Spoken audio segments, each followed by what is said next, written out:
थी बाबा पॉलिटिकल घटना कि कोई कारण से राजधानी ले जाना थी यहां से ग्वालियर।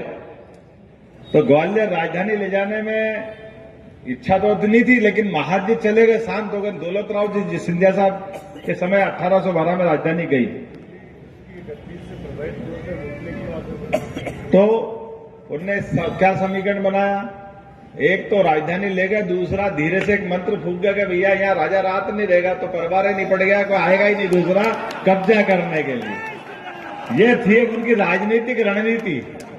अब राजनीतिक रणनीति के हिसाब से हमारे भी जाने अनजाने अपन भी कहते राजा रात नहीं देगा, राजा रात नहीं देगा। अरे राजा तो बाबा महाकाल है, हम तो सब बेटे हैं उनके, क्यों रात नहीं देंगे। बाबा महाकाल के बाल बच्चे हम हैं, अगर हम उनके बच्चे हैं तो, और अगर बाप को मारना है तो दुनिया की कौन सी ताकत महाकाल से बाहर है क्या? नगर निगम के बाहर नहीं रहेगी, ये कैसे हो सकता है?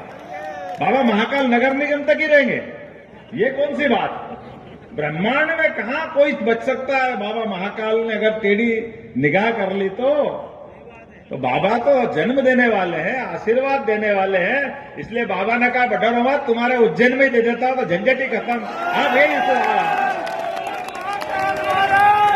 काय का डर है यार? उन्होंने कहा बाबा को ये लोगों का डर मिटाना है। अपन खुश है कि अपन लाए। उनने कहा लाए नहीं दादा, मैं तो तुमको दे रहा हूं। और ये बिल्कुल आनंद की बात है। देखो आप, बहुत अच्छी बात है। अभी बीच में से चिंतामन जी ने भी कही थी कि मोदी जी ने कहा कि बनारस में संभालता हूं, मोहन जी तुम संभालो उज्जैन, चलने दो हमारा अपना बाबा महाकाल और विश्वनाथ भगवान की।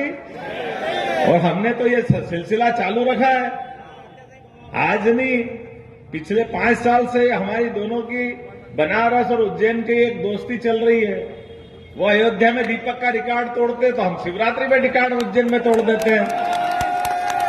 हमारा लाखों का रिकॉर्ड बनता रहता है, उस रिकॉर्ड को हर बार तोड़ते हैं, क्योंकि हमारा अपना ये जो आनंद है, इस आनंद को देवस्थान के आधार पर संस्कृति को समझाने का भी तरीका होना चाहिए। और ये बात सही है कि लोग अपने हिसाब से मुख्यमंत्री कहेंगे ले तो मैं तो मुख्य सेवक के रूप में ही काम करूंगा, मुझे ध्यान में आएगा कि मैं प्रदेश का मुख्य सेवक हूं। और काम के मामले में परमात्मा की दया है। मैंने कलेक्टर से कहा कि घर बाद में जाऊंगा, पहले कैंडिडेट का रास्ता दिखाना, बहुत दिन से काम अधूरा पड़ा है, उसका निराकरण करना